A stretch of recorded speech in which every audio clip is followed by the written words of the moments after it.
Halo Pak Fahmi, perkenalkan nama saya Adita dari kelas 11C nomor presensi 1. Sekarang saya akan menganalisa lukisan yang berjudul Dini Hari Meraup Kebahagiaan, karya Pak Edi. Lukisan ini menggunakan cat akrilik di atas kanvas berukuran 150 x 100 cm yang mengangkat tema keberuntungan, dilambangkan dengan keberhasilan para petani untuk memanen padi. Di lukisan ini menggunakan garis lengkung dan juga diagonal untuk membentuk siluet pegunungan, hamparan padi, dan juga para petani. Di lukisan ini juga terdapat garis vertikal untuk membentuk batang-batang pohon. Bentuk dari objek-objek juga dilukiskan secara realistis untuk menunjukkan suasana pedesaan yang alami.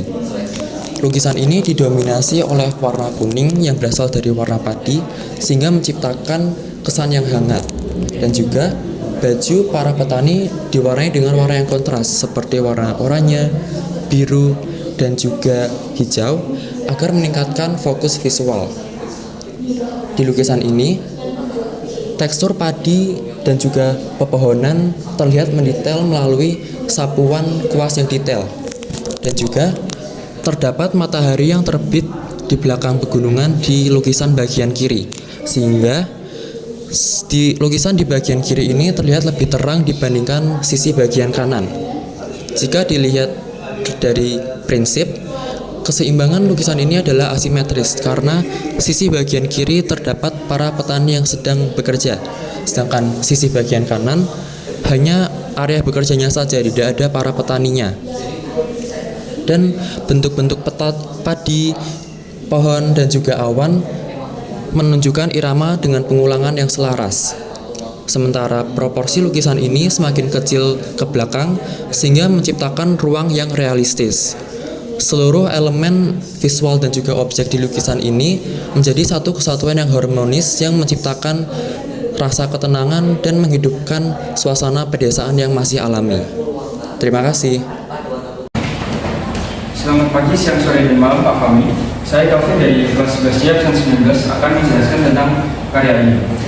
Lukisan ini berjudul Kecap yang dilukis oleh seniman Solo yang bernama Grego. Nah, jadi sebenarnya lukisan ini tidak ada makna tersendiri, melainkan lebih kepada ekspresi sang seniman. Nah, seniman Grego ini ingin menggambarkan budaya Bali, terutama tarian kecap. Jadi itulah gagasan atau tema umum dari lukisan ini. Karena seniman merasa tidak semua orang, terutama orang Indonesia, mengenali budayanya sendiri. Nah, lukisan ini dilukis dalam media cat dan cat minyak dalam kanvas. Nah, saya akan menjelaskan 3 unsur dan 3 prinsip dari lukisan ini. Yang pertama adalah unsur atau unsur garis. Nah, unsur garis terlihat pada bagian tubuh dan tangan oleh penari, di mana jika dilihat lebih detail, ada beberapa barisan yang tidak perlu tercampur. Nah, barisan ini menciptakan efek seakan kita dapat melihat kontur dari tubuh atau otot dari sang penari. Lalu yang kedua adalah unsur warna. Nah, dia jelas warna ini dominan hitam dan putih, hitam sebagai background dan putih merah kecoklatan dalam tubuh penari. Warna yang dapat dibilang monoton dua warna ini menciptakan efek yang lebih kuat dan lebih ekspresif. Lalu ada unsur yang ketiga, yaitu unsur ruang. Unsur ruang tadi sudah dijelaskan dalam warna juga. Background yang hitam dan foreground atau penari yang berwarna putih merah kecoklatan ditambah juga dengan cemang tindih dan pencahayaan menciptakan efek 3D dalam media yang 2 dimensi ini. Lalu saya akan menjelaskan tentang 3 prinsip. Ada prinsip unity atau kesatuan, irama, dan juga kontras. Yang pertama ada unity. Unity kita dapat melihat semua pose figur penari saling berkaitan, menciptakan efek atau aliran yang tematik yang kuat. Lalu ada prinsip kontras.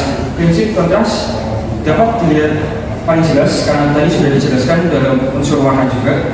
Background sebagai warna tergap atau hitam, dan juga penari menggunakan warna paling terang atau warna putih, sehingga menciptakan lukisan yang sangat kontras.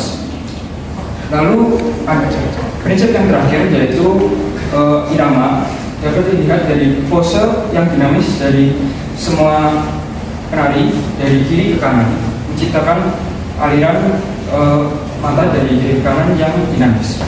Sekian dari saya, Calvin. Terima kasih. Selamat pagi, siang, sore, atau malam Pak Fahmi. Saya Rahel Rivalena Ganawi dari kelas 11C nomor absen 29 ingin mengapresiasi sekaligus membagikan hasil analisa saya terhadap sebuah karya seni yang ada di samping saya. Karya seni ini berjudul Senja yang dilukis oleh Edi S menggunakan media cat akrilik dan kanvas yang berukuran 60 x 80 cm. Karya lukis ini mengangkat sebuah tema spiritual, di mana dapat dilihat lukisan ini menggambarkan sosok orang tua yang ada di samping kiri dan figur samar bercahaya yang melambangkan Tuhan. Lukisan ini ingin menyampaikan bahwa ketika usia manusia memasuki usia senja, maka kami akan menjadi semakin dekat dengan Tuhan. Pesan yang ingin disampaikan oleh pelukis adalah bahwa hidup memiliki masanya dan setiap orang akan kembali kepada Sang Pencipta pada akhirnya.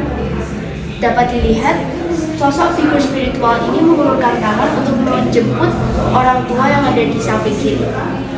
Seni rupa ini memanfaatkan 3 unsur seni rupa. Yang pertama yaitu unsur warna. Dapat dilihat lukisan ini menggunakan warna merah dan oranye untuk memunculkan suasana hangat dan memunculkan suasana senja.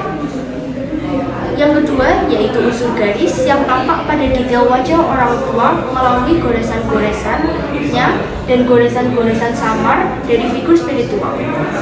Selain itu, unsur yang ketiga yaitu unsur tekstur terlihat dari sapuan kuas tebal yang memberikan kesan kedalaman pada figur orang tua. Dan lebih dari itu, karya seni ini memanfaatkan 3 prinsip seni rupa.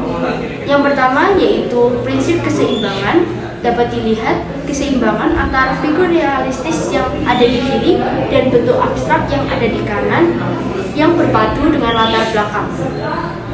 Unsur yang kedua yaitu unsur penekanan pada wajah orang tua sebagai pusat perhatian. Dan prinsip yang terakhir yaitu prinsip kesatuan yang tercipta melalui perpaduan warna hangat yang menyatukan seluruh komposisi. Sekian penjelasan dari saya. Terima kasih. Selamat pagi, siang, sore, ataupun malam Pak Fahmi. Saya Renat Lirahmanto dari kelas 11C nomor absen 30, dan kali ini dalam tugas proyek apresiasi seni saya akan membahas sebuah lukisan yang berjudul Sawah dan Senja karya Raden Sumantri yang dilukis pada tahun 2015. Lukisan ini memiliki tema yaitu kehidupan masyarakat Indonesia pada tahun sekitar 1960, di mana memiliki makna yaitu kesederhanaan dalam kehidupannya, di mana ada persawahan di sini dan juga hubungan yang harmonis antara manusia di sini dan juga hewan. Lalu lukisan ini dilukis pada sebuah kanvas yang berukuran 150 x 70 cm dan dilukis menggunakan cat minyak. Tentu saja ini karena merupakan sebuah lukisan memiliki prinsip-prinsipnya dan juga unsur-unsurnya. Unsur yang dimiliki adalah pertama ada garis, di mana setiap di sini menggambarkan sebuah garis yang membentuk suatu bentuk seperti manusia dan juga hewan-hewan. Di sini juga ada angsa, ada danau-danau. Kemudian dari situ juga ada ruang, yaitu di mana kita dapat melihat bahwa ini ada di belakang sini. Kemudian juga ada warna yang didominasi oleh warna gelap seperti hitam. Kemudian ada juga coklat, di mana warna-warna ini juga menampilkan sebuah unsur yaitu gelap terang. Di mana kita dapat melihat di sini lebih ada cahayanya, kemudian di sini ada bayangan-bayangannya. Juga ada yaitu tekstur. Kita dapat melihat tekstur seperti pada celananya dan juga tubuh kerbau di sini. Lalu untuk unsurnya yaitu ada prinsip keseimbangan, Dimana kita dapat melihat ini merupakan seni asimetris, cuman lalu dibungkus dengan keseimbangan, yaitu ada manusia di sini, di sana diseimbangkan dengan adanya beberapa kerbau. Kemudian juga ada kesatuan, di mana kita dapat melihat warna-warna di sini disusun menjadi suatu kesatuan yang indah.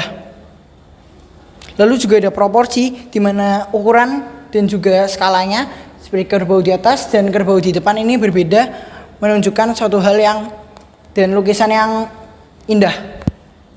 Sekian dari saya, terima kasih. Selamat pagi, siang, sore, malam Pak Fahmi. Perkenalkan, nama saya Sini Faustina Handojo dari kelas 11C nomor presensi 32. Nah, saya akan mengamati dan menganalisa lukisan yang telah saya jumpai di Natur Galeri ini. Nah, karya ini diberi nama Portrait Solo yang dilukis oleh Bapak Setiawan pada tahun 2024. Dilukis menggunakan cat minyak di atas kanvas berukuran 120 x 120 dengan gaya lukisan realis. Bisa dilihat dari motif batik yang menyerupai batik asli. Nah, setelah lukisan ini memiliki makna, yaitu potret atau gambaran kehidupan Solo pada saat ini, disimbolkan dengan dinding kayu yang biasa itu digunakan pada zaman dahulu, dan juga tembok yang melambangkan kehidupan saat ini.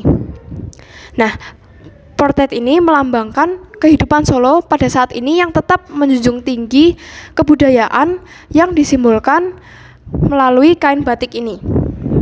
Nah, setelah saya mengamati dan menganalisis unsur seni rupa yang mencolok, yaitu warna kain merah dan oranye di belakang yang cenderung hangat, dan juga warna biru dan hijau pada kain yang di depan itu cenderung dingin, memberi kesan yang lebih hidup. Lalu tekstur yang digambarkan begitu realis, terutama pada motif kain batik, kilap, dan juga lipatan pada kain tersebut. Unsur terakhir yaitu bentuk yang tampak seolah nyata dan menonjol. Untuk prinsip lukisan yang digunakan yaitu yang pertama harmoni, kontras, dan juga irama, di mana harmoni yang tercipta dari pengulangan motif batik dan penggunaan warna yang senada. Lalu kedua yaitu kontras, dapat dilihat dari latar belakang warna merah dan oranye serta hijau dan juga biru. Dan juga motif sederhana di kain yang belakang dan juga motif yang lebih kompleks pada kain yang ada di depan. Lalu yang terakhir ritme atau irama yang ditunjukkan pola bunga dan garis lipatan mengikuti arah jatuhnya kain. Nah, sekian saja analisa dari lukisan ini.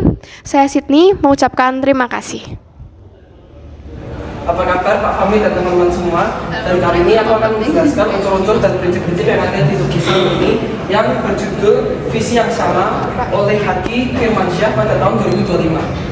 Jadi, lukisan ini dilukis dalam media kanvas yang berukuran 1 x 1,5 meter dengan menggunakan cat minyak. Dan lukisan ini memiliki tema politikus dengan makna yang menurut saya cukup dalam.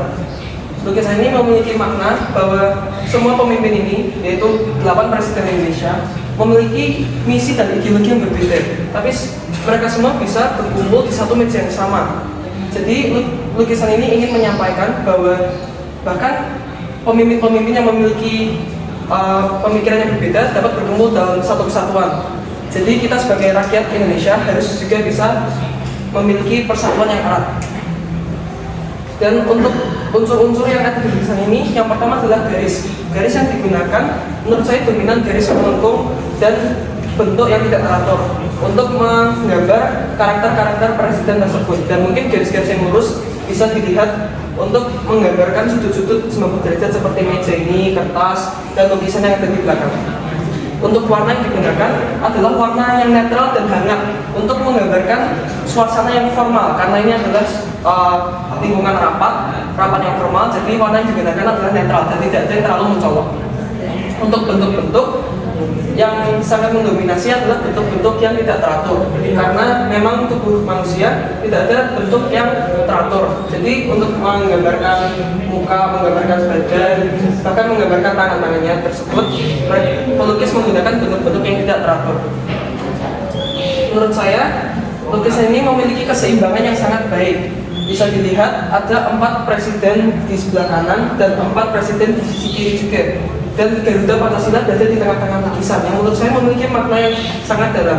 Karena Garuda Pancasila berada di tengah-tengah ruangan ini, menurut saya itu melambangkan bahwa Garuda Pancasila menjadi dasar semua kebijakan, semua keputusan, dan harus menjadi ideologi yang di tengah-tengah semua kebijakan tersebut. Dan untuk proporsi di lukisan ini sangat baik. Proporsi tubuh dan kepala para karakter presiden ini sangat seimbang dan tidak ada yang lebih besar dari yang lain. Proporsi ini sangat seimbang dan sangat bagus untuk dilihat. Dan terakhir, penekanan yang ada di lukisan ini adalah kesatuan. Menurut saya, satu prinsip yang sangat mencolok di bagian ini dikap. Menurut saya prinsip yang sangat mencolok di lukisan ini adalah kesatuan. Adanya 8 presiden di satu meja, menurut saya adalah emphasis dari lukisan tersebut. Karena kita bisa lihat pemimpin-pemimpin tersebut bersatu untuk diskusi suatu hal yang penting. Dan menurut saya ada juga beberapa emphasis, yaitu Soekarno yang berdiri karena Pak Soekarno adalah presiden pertama Indonesia. Jadi Pak Soekarno menurut saya yang paling berkuasa lah di meja ini. Dan juga ada Garuda Pancasila yang mencolok di tembok yang polos. Ini melambangkan bahwa Garuda Pancasila adalah dasar dari rapat tersebut. Sekian dari saya, terima kasih.